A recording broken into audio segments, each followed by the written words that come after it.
नमस्कार दोस्तों, मैं मनोज मुसाफिर नेशनल आवाज़ यूट्यूब चैनल पर आप सभी का स्वागत करता हूं।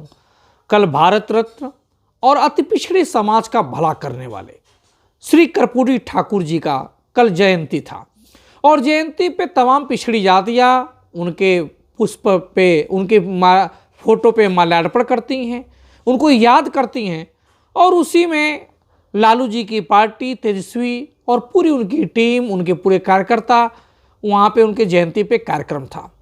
उस कार्यक्रम को संबोधित करते हुए तेजस्वी जी कुछ कह रहे हैं। क्या कह रहे हैं उसको सुन लीजिए। पहले हम अपने समाज से, यादव समाज से हम आते हैं। हम यादव भाइयों को कहना चाहते हैं कि सब लोगों को साथ लेकर के चलिए, जोड़ने का काम कीजिए और यही नहीं, सामंती मत बनिए, समाजवादी बनिए।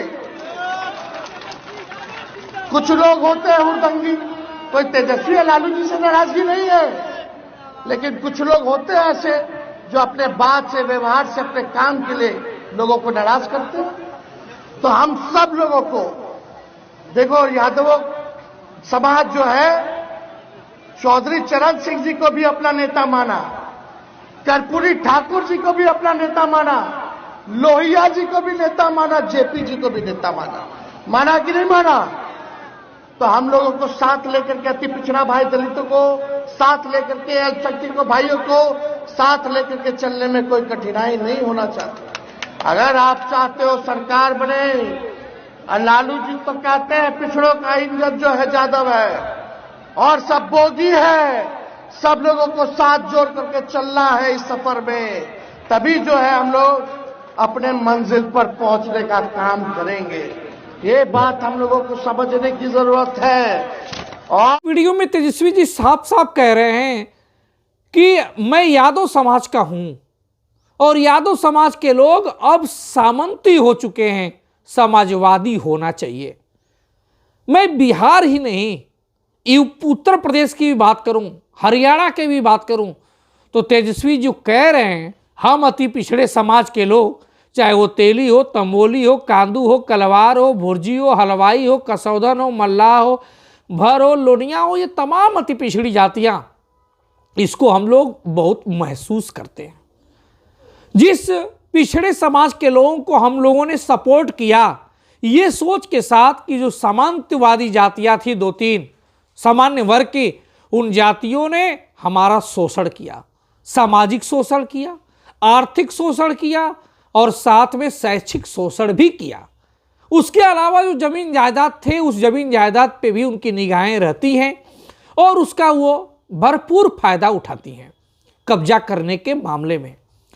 तो जब हम उनके बाद पिछड़ी जातियों में यादव जातियों के पास गए, क्योंकि 90 के दशक में जब उत्तर प्रदेश में मुलायम सिंह यादव और बिहार में लालू प्रसाद यादव मजबूत होने लगे, तो अति पिछड़ी हम सभी जातियों को लगने लगेगा कि इनके साथ रहने में हमारी भलाई होगी।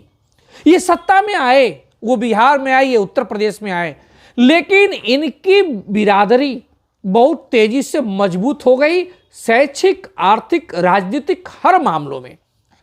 कोई ऐसा गांव नहीं है जिस गांव में ब्लॉक प्रमुख, जिला पंचायत अध्यक्ष, प्रधान, जिला या मुखिया इनके बिरादर के लोग ना बनते हों।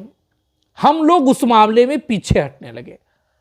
जो अगर उठने का प्रयास करता था तो इनके लोग वैसा ही व्यवहार करते थे जो सामंतवादी जातियां करती थी। तो हमें इनके और उनके में कोई फर्क ही नहीं दिखाई दिया। ऐसा ही नहीं, अगर हम पॉलिटिकल बात करें तो उसमें भी आगे बढ़ने लगे। अगर स्कूल, कॉलेज, विद्यालय आप देखेंगे तो इनके ही लोग आगे बढ़ने लगे। फिर उसको भी हमने बर्दाश्त करके इनके साथ होना मुनासिब समझा। लेकिन जब हमने देखा कि हमारे तमाम अति पिछड़ी समाज की जातियों के जो जमीन जायदाद होते हैं, जिस पर गंदी निगाह उन जातियों, दो तीन प्रमुख जातियों की होती थी, जिसका राजनीतिक वर्चस्व था, जिसकी राजनीतिक मजबूती थी, तो जब इनकी राजनीतिक मजबूती हुई तो ये भी उन्हीं के ढर्रे पे चल दिए। ये लोग भी जमीनों पे, अति पिछड़े समाज की जमीनों पे इनकी भी निगाहें उल्टी हो गई। तमाम ऐसे प्रकरण देखने को मिलते हैं जहां पर इन जातियों पे वो जातियां आके कब्जा कर लेती हैं और कब्जा करने के बाद राजनीतिक संरक्षण प्राप्त होता है। दरअसल लोग सवाल उठाते हैं कि कौन सी जातियों के लोग होते हैं।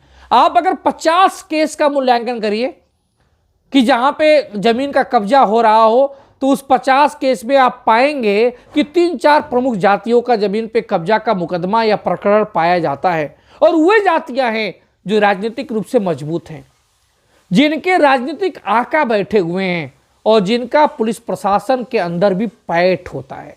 राजनीतिक रूप से जो मजबूत जातियां नहीं हैं, जिनके लोग राजनीतिक में बहुत अच्छे पायदान पे नहीं हैं, वे लोग आज भी सिर्फ अपनी बचा लें जमीनी जायदाद, वही बड़ी बात है। तो तमाम लोग तो भुगत रहे हैं कि जो जातियों को हम समाजवादी समझते थे, वो जातियां तो वाकई में सामंतवादी हो गई। इसकी तो पीड़ा है। इसी पीड़ा से निजात पाने के लिए जो अति पिछड़ी जातियां थी, चाहे उत्तर प्रदेश हो चाहे बिहार हो, ये जातियां चली गई मोदी जी के साथ। उनको लगा कि अगर मोदी जी के साथ रहेंगे तो ठीक रहेगा, कम से कम हमारा शोषण नहीं होगा। जब ये जातियां वहां पे चली गई तो उत्तर प्रदेश में पिछड़ी समाज की पार्टी, जो मुलायम सिंह यादव जी की पार्टी, मतलब आज डेट में अखिलेश यादव जी की पार्टी, सत्ता से बाहर हो गई और सत्ता में आ नहीं पा रही है। उत्तर प्रदेश में 17 में भी बाहर, 19 में भी बाहर, 22 में भी बाहर और 24 में भी बाहर। उसी तरह से लालू जी की पार्टी के साथ भी यही हो रहा है, क्योंकि वहां भी वो सत्ता में नहीं आ रहे हैं। यह एहसास तेजस्वी जी को हुआ। अब उत्तर प्रदेश में अखिलेश जी को भी हुआ। अखिलेश जी ने नारा दिया पीडीए का। तेजस्वी कह रहे हैं कि हमें अगर मंजिल प्राप्त करना है तो अति पिछड़ी जातियों को साथ में मिलाना पड़ेगा, और अपनी जातियों को संबोधित करते हुए कह रहे हैं कि आपने हर जाति के लोगों को नेता माना है और इन जातियों को भी बराबर का हक दीजिए, अधिकार दीजिए। ये बात तेजस्वी जी समझ रहे हैं, लेकिन अखिलेश जी और तेजस्वी जी अपने लोगों को कितना समझा पाएंगे? जो उनके अंदर जो सामंती गुण आ चुका है, उस गुण को कितना परिवर्तित कर पाएंगे?